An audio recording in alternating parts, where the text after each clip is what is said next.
गीता अध्ययन के इस सेशन में आप सभी का बहुत बहुत स्वागत। पिछले कुछ दिनों में हमने मन के ताकत के बारे में जाना। जहां से मन की बात शुरू हुई थी, वहीं उससे पहले जो हमारे गीता के श्लोक थे वो भी उसी से रिलेटेड थे। और उसके बाद जहां हमने विराम दिया था, वहां मेडिटेशन के हम बारे में जान रहे थे। बहुत भाग्यशाली है के बीच में ही किसी ने अनुरोध किया, कुसुम जी ने अनुरोध किया कि हमें मेडिटेशन के बारे में सीखना है। और बहुत अच्छे से हमारे सेशन राणा सर ने लिए मेडिटेशन के। और जब आज उसके बारे में आगे उसके लाभ पढ़ेंगे हम कि क्या कितने फायदे हैं हमें मेडिटेशन के, तो खुद को भी अच्छा लगता है कि ये चीज हमने सीखी हुई है। और उसी के साथ साथ एक और गुड न्यूज कि आज सतीश सर ने भी ज्वाइन किया हुआ है। सतीश सर का आज ही मैसेज आया था कि 3-4 दिन बाद सर ज्वाइन करने वाले हैं, और आज सर ने सरप्राइज दिया है हमें एकदम से ज्वाइन करके। तो बहुत बहुत स्वागत सतीश सर का। और सबके चेहरे खिल गए, एनर्जी एनर्जी वापस आ गई। आपके पीछे से राणा सर ने हमें बहुत अच्छे से समझाया। 8वां अध्याय शुरू करने वाले थे, लेकिन फिर हमने यही सोचा कि 6ठे अध्याय को ही ज्यादा अच्छे से दोबारा कर लिया जाए। तो अभी हम आगे की चर्चा जैसे भी चलेगी वो सब आपको बता दिया जाएगा। लेकिन आज का श्लोक हम वही 6ठे अध्याय का जो दीदी के साथ हमने किया है, 13वां श्लोक लेंगे सर, या आपने 12वें पे छोड़ा था? राणा 11वां सर, करना है। 11वां 11वां करना है जी। आशु जी, आज मैंने समय मांगा था थोड़ा सा। चलो सर बत्रा सर का पहले टाइप करो। ठीक है, ठीक है। कोई बात नहीं, सॉरी, मेरी गलती है, मैं भूल गई उस चीज को। राणा सर से अनुरोध की आज्ञा लेते हैं आपसे कि अगर हम बत्रा सर का आज सुन पाए पहले, और बाद में हम नेक्स्ट श्लोक लेंगे जो जैसे भी समय अलाउ करेगा हमें। सभी को बहुत बहुत प्रणाम। हाँ जी। और सूद जी का बहुत बहुत स्वागत। बहुत अच्छा लग रहा है आज आपको देख के। आपका मंच है। मैंने पीछे से कोशिश की कि मैं आपकी एब्सेंस को पूरा कर पाऊं। जानता नहीं कितना ठीक किया कितना गलत किया। बहुत अच्छा किया। बाकी कोई कमी नहीं थी। तो पहले तो मैं अनुरोध करूंगा बत्रा जी से, क्योंकि उन्होंने मुझे ध्यान था, उन्होंने आज के लिए समय मांगा था। और फिर मैं अनुरोध करूंगा सूद जी से कि ये उन्हीं का मंच है, उन्हीं के हवाले। धन्यवाद। मैं अभी आज क्षमा चाहूंगा। आज मैंने सिर्फ टेस्टिंग के लिए ज्वाइन किया है, और आज आप जिस तरीके से कार्यक्रम है उसको जारी रखें, फिर एक आध दिन में मैं आगे बढ़ाऊंगा। ठीक है सर, ठीक है। इसी के साथ बत्रा सर से अनुरोध और क्षमा याचना भी कि मैं मेरे दिमाग से स्किप कर गया। बत्रा सर से अनुरोध कि अपनी बात शेयर करें सर। बहुत बहुत स्वागत नरेंद्र बत्रा सर का। धन्यवाद आशु जी, और धन्यवाद राणा साहब, और सूद साहब का बहुत बहुत स्वागत है। बहुत दिनों के बाद हम लोग सच में बहुत मिस कर रहे थे, और आज आप आए तो बड़ी खुशी हो रही है, सबको हो रही है, मैं देख रहा हूँ। और स्वागत है। पीछे से जब हम गीता के श्लोक कर रहे थे तो मन की शक्ति के ऊपर बहुत सारे श्लोक थे। तो मैंने राणा साहब से निवेदन किया कि यजुर्वेद में के 34 अध्याय में भी शिव संकल्प सूक्त जो है वो मन की शक्ति के ऊपर ही है कि हमारा मन कितना ताकतवर है और कैसे कैसे कार्य करता है। तो उसके ऊपर 6 मंत्रों के ऊपर राणा साहब ने बहुत अच्छा, आज उन्हीं मंत्रों को लेके मैं इतिहास के पन्नों में से कुछ एग्जाम्पल लेके आया हूं कि किस तरीके से मन जो है वो कितना शक्तिशाली होता है और किसी कमजोर आदमी को भी कितना ताकतवर बना देता है। ये इतिहास में से जो थ्योरी नहीं है, ये फैक्चुअल सारी कहानियां हैं। 6 कहानियां लेके आया हूँ आपके लिए। बहुत ब्रीफ में समझाऊंगा, और आपने सारी सुनी होगी, कोई नई कहानी नहीं है इनमें से, सब सुनिए, लेकिन उसको मन के साथ कैसे जोड़ना है वो मैं लेके आया हूँ आपके लिए। सबसे पहले चलते हैं 1893 में, करीब करीब 128 साल पहले। एक पढ़ा लिखा व्यक्ति था, पढ़ा लिखा मतलब उस समय के जमाने में अच्छा पढ़ा लिखा, वकालत की थी यूएस यूके में जाके, लंदन से वकालत की। ट्रेन में सफर कर रहा था, टिकट था फर्स्ट क्लास का उसके पास। एक स्टेशन आया, कुछ अंग्रेज चढ़े उसके ऊपर और उसको देख के बिदक गए और फिर टीटी को बुलाया कि ये काला आदमी क्यों यहाँ पे सफर कर रहा है, और टिकट होते हुए उस व्यक्ति को गाड़ी में से नीचे उतार दिया। आपको सबको मालूम है ये अफ्रीका की कहानी है। और अगर आप मोहनदास करमचंद गांधी की जीवनी पढ़ें तो पता लगेगा कि उनकी पूरी जीवनी में ये वो कहानी है, ये वो घटना है कि उस जिसने उनका जीवन का रुख बदल दिया। आहत तो उस दिन अहम हुआ था, उनका स्वाभिमान हुआ था, पर मन ने ठान लिया था कि कुछ करना है। और जब कुछ करना है तो फिर वो किया जिसकी किसी ने कल्पना भी नहीं की हो। 21 साल तक अफ्रीका में लड़ते रहे भारतीयों के राइट्स के लिए, और फिर हिंदुस्तान में आए तो आजादी की लड़ाई को लीड किया उन्होंने और देश आजाद हुआ। और अगर आप उनकी शरीर की बनावट देखें तो बिल्कुल कमजोर आदमी, और सोच नहीं सकता कि ये आदमी में इतना दमखम होगा कि ये आदमी देश को आजाद करने की लड़ाई को लीड करेगा। ये मन की शक्ति है और कुछ नहीं। बहुत अच्छा। बिल्कुल उन्हीं दिनों 1893 ही की बात है, एक जहाज जो है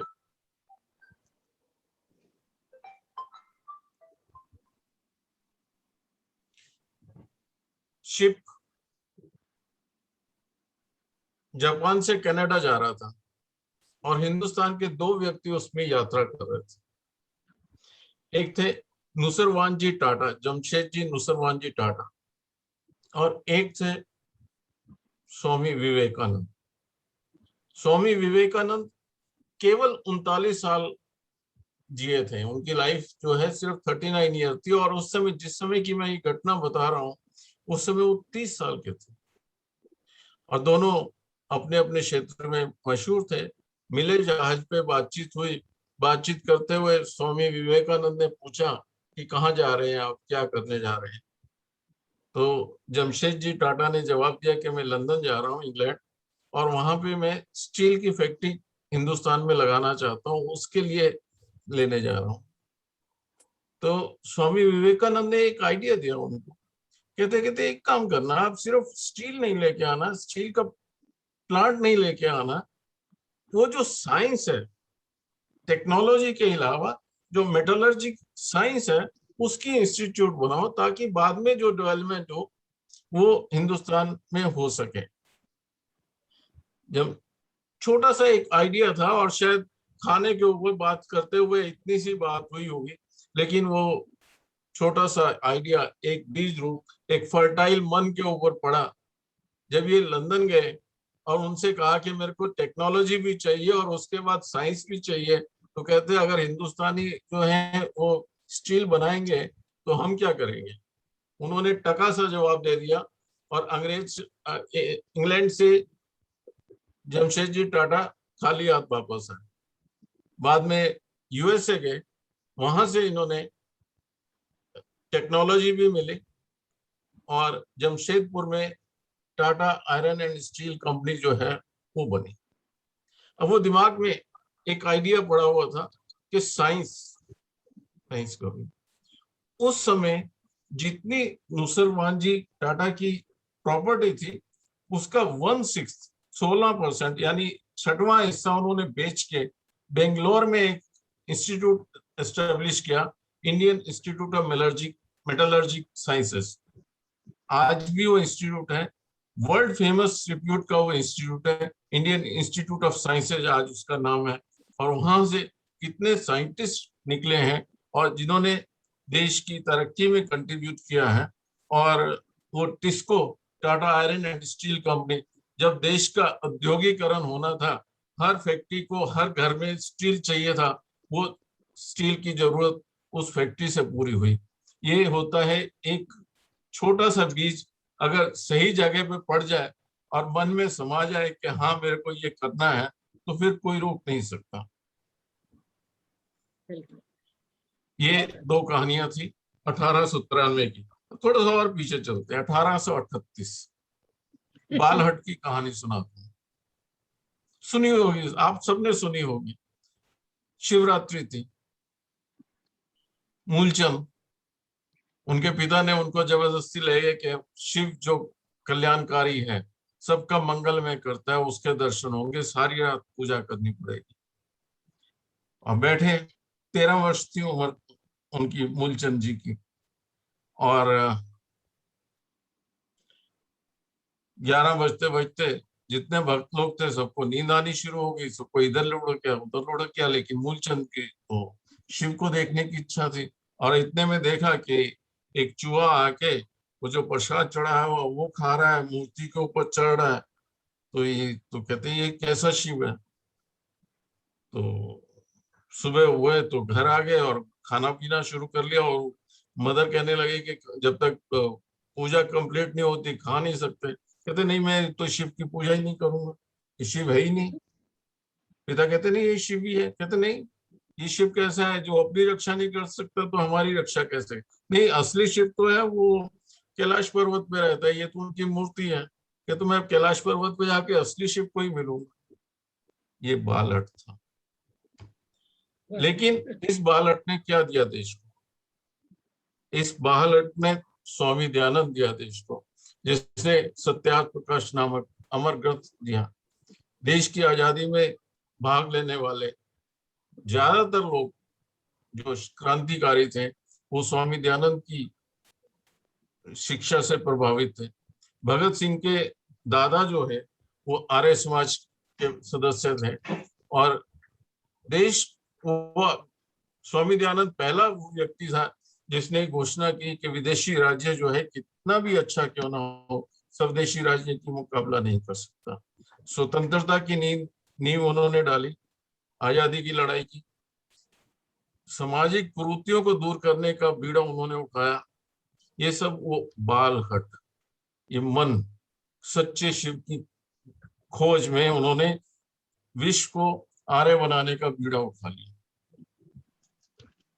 और इसी से मिलती जुलती एक और घटना, उन्हीं के वक्त थे स्वामी दयानंद के मुंशी प्रेमचंद वकील थे। एक दिन वकालत करके घर पे आए तो उनकी पुत्री, नाम था वेद कुमारी, स्कूल से आई, बस्ता रख के गा रही थी, ईसा ईसा बोल तेरा क्या लगेगा मोल, ईसा मेरा राम रैया, ईसा मेरा कृष्ण कन्हैया। एकदम मन में जैसे वो लाइट कौन जाती है ना, कि हमारे बच्चे भी ईसाई बनेंगे क्या। 3 दिन बाद रविवार था, आर्य समाज की बैठक होनी थी। तो आर्य समाज के प्रधान जी से बात की कि हमारी बच्चियां जो है ये क्या पढ़ के आ रही है स्कूल में। जलंधर की बात है, एक ही स्कूल था उस इलाके में और वो था। और प्रधान जी की भी बच्ची उसी स्कूल से पढ़ के आती थी, वो भी परेशान थे। उसी समय निर्णय हुआ आर्य पुत्री पाठशाला शुरू करेंगे। 40 व्यक्ति थे सभा में, 25-25 रुपए इकट्ठे किए, 1000 रुपए से इकट्ठे करके आर्य पुत्री पाठशाला का स्थापना हुई। और आज वो आर्य पुत्री पाठशाला जो है आर्य कन्या महाविद्यालय जलंधर के नाम से है, जिसने कितनी सारी विदुषियां पैदा की। इस तरीके से जिंदगी में छोटी छोटी घटनाएं होती हैं, लेकिन वो कब कितना बड़ा रूप धारण कर लेती हैं पता ही नहीं लगता, कैसे चेंज हो जाता है। इतने 200 साल 150 साल से अब करंट आया, 2021 की बात है, कोरोना आया हुआ था, सारे स्कूल कॉलेज बंद थे। स्कूलों में बंद थे तो पढ़ाई तो चालू रखनी थी, ऑनलाइन एजुकेशन का सिस्टम शुरू हुआ। अनु मल्होत्रा जी हमारे एक सदस्य हैं, उन्होंने कहा कि अगर साइटेड बच्चे जो हैं वो ऑनलाइन पढ़ सकते हैं तो ब्लाइंड क्यों नहीं पढ़ सकते। और ये एक छोटा सा आइडिया आज 500 बच्चे उस ऑनलाइन क्लासेज में पढ़ रहे हैं। मैं सक्षम पाठशाला की बात कर रहा हूँ जिसमें आशु जी भी पढ़ा रहे हैं, और आज टीचर भी अलग अलग जगह से हैं। एक आसाम से है, एक दिल्ली से है, एक पंचकुला से है, एक चंडीगढ़ से है, और बच्चे भी पूरे देश विदेश से हैं। पीलीभीत से एक टीचर जो है योगा करा रहा है, 500 से ज्यादा बच्चे पढ़ रहे हैं और अलग अलग। लेकिन ये सब शुरू हुआ वहां से कि अगर साइटेड बच्चे पढ़ सकते हैं तो ब्लाइंड क्यों नहीं। इतनी सी बात मन में आई और इतना बड़ा एक कार्यक्रम। और इसकी सबसे बड़ी खासियत ये है कि ये नो बजट प्रोग्राम चल रहा है। इसमें पैसे का एक भी लेन देन नहीं होता, ना बच्चों से फीस लेते हैं, ना टीचर को कुछ देते हैं, और ऐसे ही काम ये एजुकेशन का हुए जा रहा है। लास्ट, सबसे लास्ट आपकी अपनी कहानी। अम्बाला में सेक्टरों में नांद्रा जी जो है एक कमरे में सत्संग किया करती थी। कोरोना आया तो सत्संग बंद हो गया कि कैसे एक दूसरे को मिलेंगे। लेकिन मन में ठाना हुआ था ना कि गीता का प्रचार प्रसार करना है, भगवान श्री कृष्ण की जो वाणी है उसको जन जन तक पहुंचाना है। तो रास्ता निकाला कि आशु जी को पकड़ा और व्हाट्सएप के ऊपर एक टाइम में एक शशि जी हो गए, 8 से ज्यादा लोग जुड़ नहीं सकते थे, तो एक शशि जी हो गए, एक नांद्रा जी हो गए, तो बाकी 6 ही रह गए। तो 6 के ग्रुप बनाए, तो 3 ग्रुप 4 ग्रुप है। लेकिन कितनी बार और सेम कितनी बार कैसे पढ़ाएंगे। और फिर जूम की मीटिंग शुरू हुई, और वो जो सत्संग एक छोटे से कमरे में हुआ करता था और कोरोना की वजह से वो भी बंद हो गया है। वो सत्संग जो है अब वो देश और विदेश में कितने लोग उसके साथ जुड़ जाते हैं। और जब यूट्यूब और फेसबुक के ऊपर, ये सब मन की शक्ति है। ये टेक्नोलॉजी अपनी जगह पे, टेक्नोलॉजी तो पहले भी थी, लेकिन ये मन की शक्ति है कि आपने ठाना हुआ है कि मैंने कुछ करना है तो आप कर पा रहे हैं। अगर आपने सोचा कि कोरोना लग गया, घर से बाहर नहीं जा सकते, तो आराम करके टीवी देख के, पिक्चर देख के टाइम पास कर ले, तो टाइम पास वैसे हो जाता। अगर आपने मन में ठाना है क्या मैंने भगवान श्री कृष्ण की वाणी को जग जग तक पहुंचाना है, तो वो पूरा हो रहा है। तो ये मन जो है ये बहुत ही हिम्मती है। मैं उस दिन भी बता रहा था, जैसे हिंदी पिक्चरों में दिखाते हैं कि आदमी हीरो अपाहिज होता है, और जब उसकी माँ बहन या बीवी के ऊपर गुंडा आके हमला करता है तो एकदम उसमें शक्ति आ जाती है। वो शक्ति शरीर की कम होती है, मन की ज्यादा होती है। और इसी तरीके से जो शिव संकल्प मंत्र है उसमें मन की ही शक्ति की बात की गई है। मेरी भी यही प्रार्थना है कि हम सबका मन जो है वो पवित्र हो, निर्मल हो, और शिव की तरह कल्याणकारी हो, और सब लोग जो है इसी तरीके से मन के को बल बना के, जैसे कर्नल साहब कहा करते हैं कि अपनी तरक्की करें, अपने परिवार की तरक्की करें, भला करें, समाज का भला करें और ब्रह्मांड का भला करें। इन्हीं शब्दों के साथ हम सबका मन शिव की तरह सुंदर हो, सबके लिए कल्याणकारी हो, भाग्यशाली हो। धन्यवाद। इतने सम्मान के काबिल मैं नहीं हूँ। बहुत बहुत ये भी आपकी धन्यवाद, बड़ाई है जी। बहुत बहुत धन्यवाद बत्रा सर का। वाकई में मन की ताकत अनमोल है। मन ठान ले तो फिर कोई बाधा रहेगी ही नहीं, रहती भी नहीं और रहेगी भी नहीं। मीन्स मैं तो अपने मन की बात कर रही हूँ कि आज सुबह ही वो पुरानी फोटोज बहुत ज्यादा हो गई थी, तो मैंने सोचा कि कुछ डिलीट की जाए। तो जब देखते देखते उसमें पुरानी सर के साथ, सूद सर के साथ आ रही थी, तो मन में एकदम से आया कि सर के साथ बड़ा मजा करते थे और एनर्जी रहती थी एक। तो और सर का आज ही मैसेज आ गया। और दूसरा जो मन में आया है विचार, पहले तो आता है, पता नहीं सर ये आ जाता है अपने आप से या फिर लाना पड़ता है? राणा सर बताएंगे।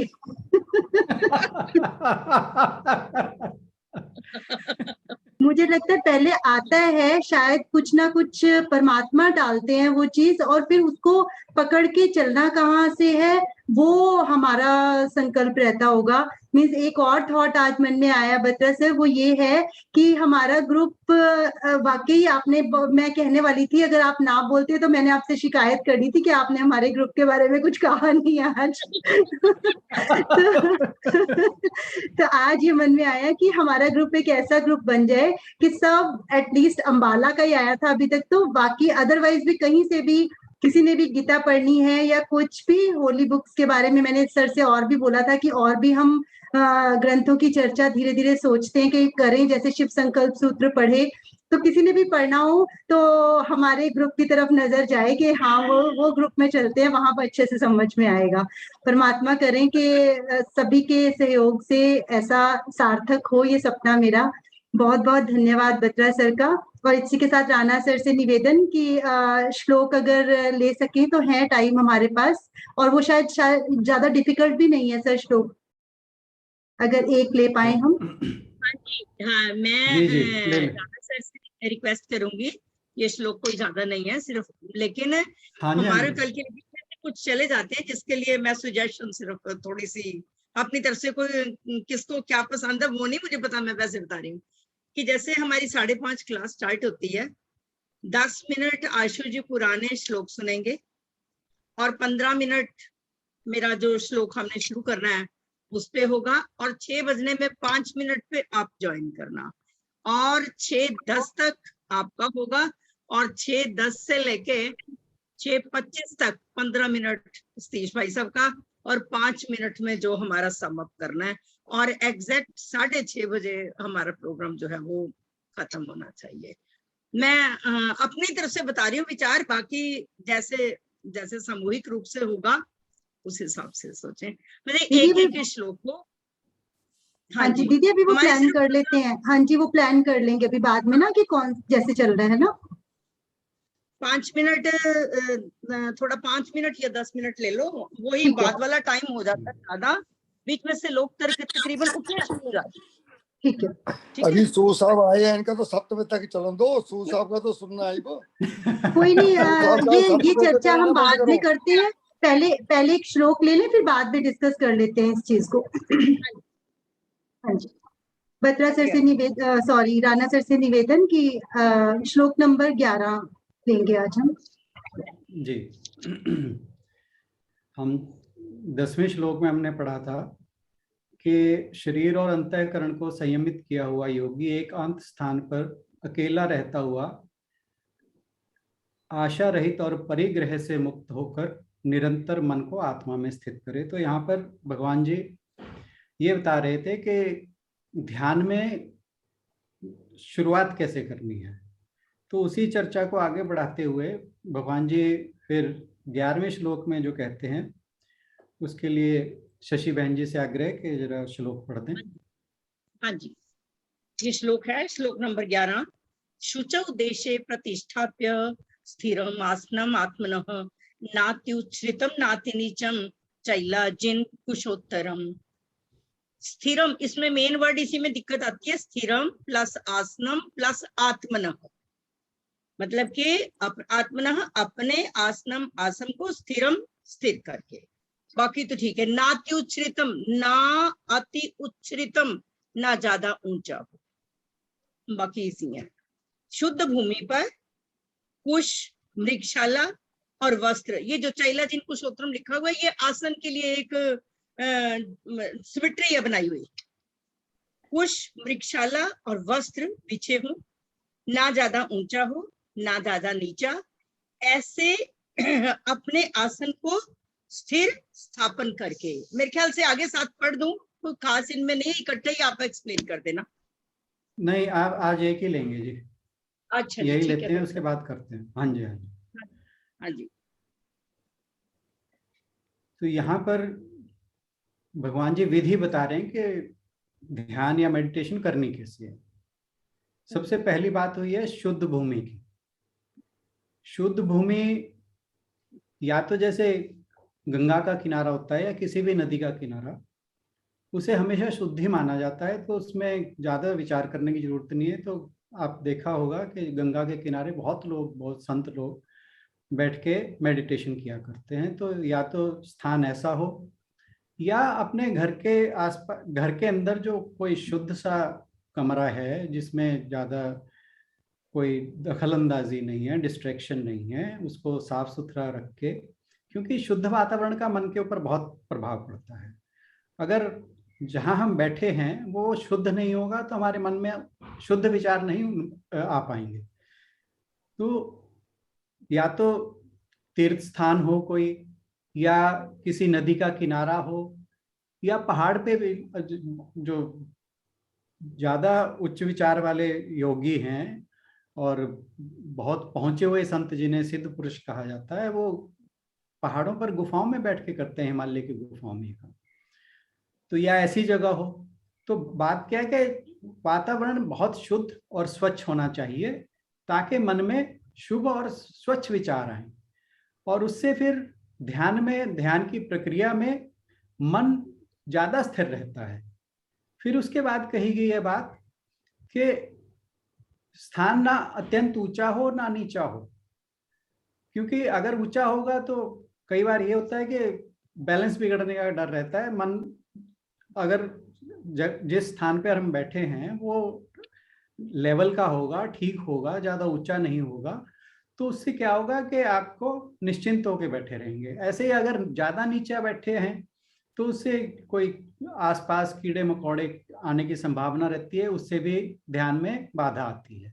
तो ज्यादा ऊंचा और ज्यादा नीचा इसीलिए कहा गया है कि ताकि एक जगह स्थिर होकर बैठा जा सके और उसमें बैलेंस ना बिगड़े।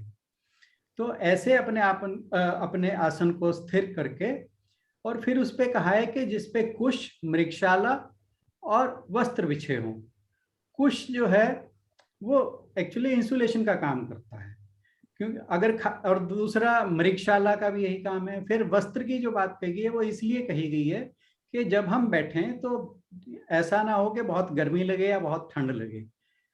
तो उससे अगर वस्त्र बिछा होगा तो पसीना वगैरह नहीं आएगा या ठंड नहीं लगेगी। तो इस तरह का जो ये मेन बात यहाँ समझाई गई है वह यही है कि आदमी को जो बाह्य वातावरण है उससे चिंता मुक्त हो जाए, ना तो उसे गिरने का भय हो, ना आसपास कीड़े मकोड़े का भय हो, ना उसे बैठे हुए पसीना आए। बैठे बैठे अगर पसीना आता है तो अनकंफर्टेबल हो जाएगा, ठंड लगती है तब भी अनकंफर्टेबल हो जाएगा। तो बैठने का स्थान, बैठने का आसन ऐसा होना चाहिए जिससे मन में कोई डिस्ट्रैक्शन ना आए। तो यहाँ पर भगवान जी ने कैसे बैठना है उसके बारे में कहा है। तो इस श्लोक में बस इतना ही। और दूसरा कहा है कि बैठ के करना है, क्योंकि लेटने में हालांकि कुछ लोगों को प्रॉब्लम होती है कि वो बैठ नहीं सकते, तो उनके लिए, क्योंकि अगर ध्यान में जाना है तो अगर शारीरिक कोई समस्या है तो मेरा अपना मत यही है कि किसी भी तरह करें, भगवान का नाम लेना आप जिस भी अवस्था में लेंगे वो बढ़िया ही रहेगा। परंतु कहा यह जाता है कि अगर लेट के करते हैं तो तामसिक भाव आता है। तामसिक भाव का मतलब ये नहीं कि कोई अशुद्ध विचार आएंगे, तामसिक भाव का मतलब है यहाँ पर कि नींद आने की संभावना रहती है। और खड़े हुए अगर करते हैं तो कहते हैं कि राजसिक भाव आता है मन के अंदर। तो इसलिए कहा गया कि बैठ के करें, स्थिर होकर करें, तो उससे जो आपके मन में सात्विक विचार आएंगे, शुद्ध विचार आएंगे।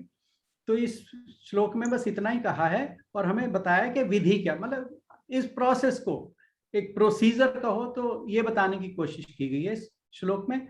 आज के लिए इतना ही, धन्यवाद।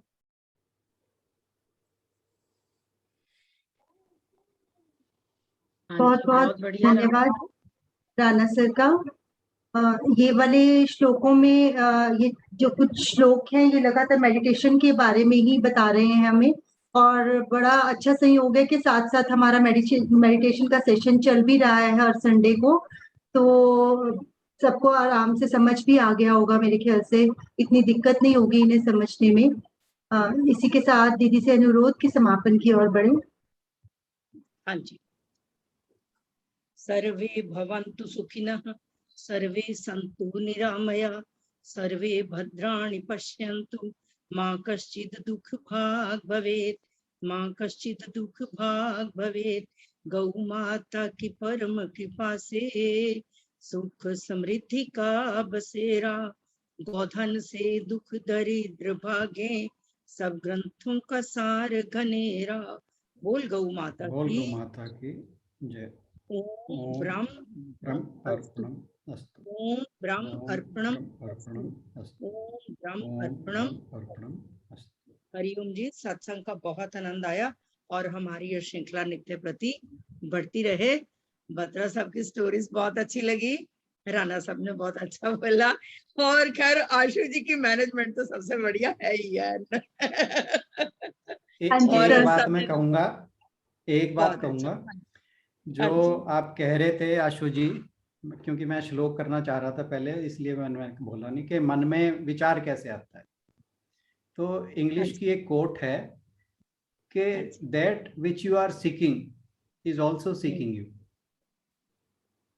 That which you are seeking is also seeking you. तो जब आपके मन में शुभ विचार आएंगे तो शुभ ही होगा। शुभ ही होगा।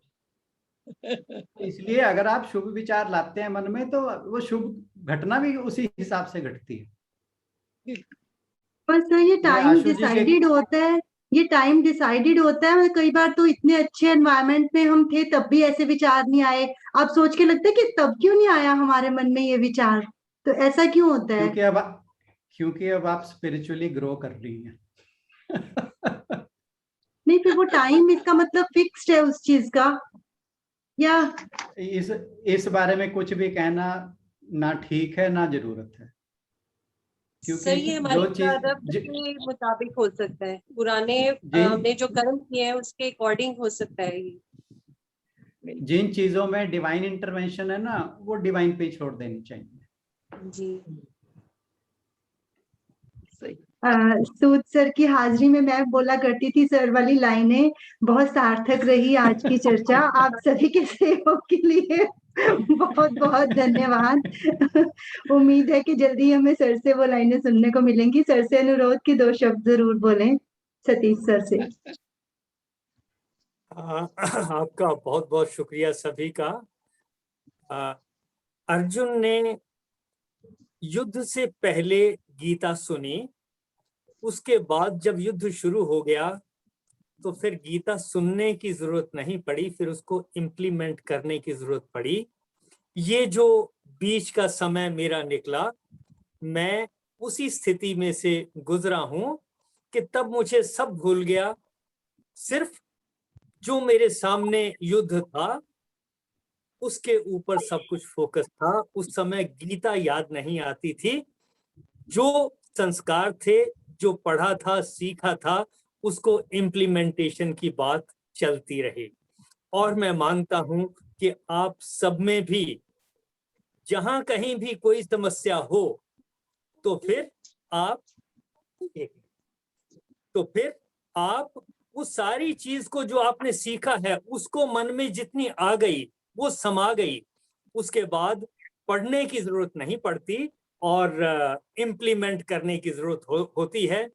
इसी को मैं मानता हूं कि ये ध्यान कहा जाता है। बस इतनी बात के साथ आज की बात खत्म करूंगा। बहुत बहुत शुक्रिया, बहुत अच्छा लगा आज भी। Thank you very much. बहुत बहुत शुक्रिया सूद सर का, राणा सर का और शशि दीदी का। इसी के साथ बत्रा सर से अनुरोध कि कंक्लूड करें सेशन को। बत्रा सर हैं आप? हाँ हैं, बिल्कुल हैं जी।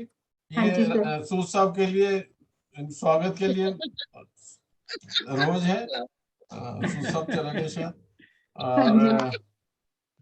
आप दिख नहीं रहे हमें,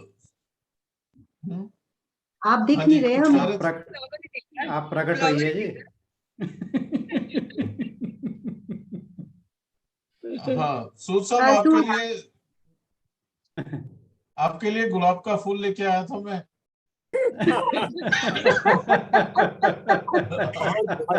बहुत बहुत शुक्रिया। तो आज सब लोग खुश हैं कि हमारे सूद साहब वापस आ गए। तो खुशी में फिर खुशी को अंदर क्यों छुपाना, खुशी को बाहर निकालना चाहिए है? तो बाहर कैसे निकलेगी? खुल के हंसेंगे,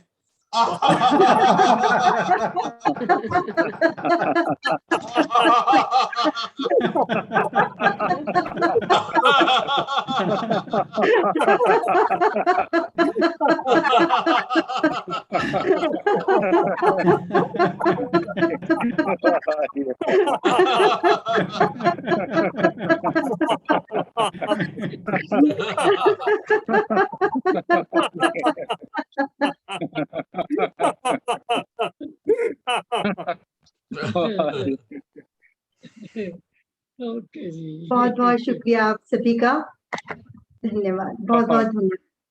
थोड़े दिन बाद सब सर धीरे हंसते थे ना, फिर हम आपको याद कर लेते थे कि सूद सर कितना खुल के हंसते हैं, कितने अच्छे से खाते हैं प्रसाद को।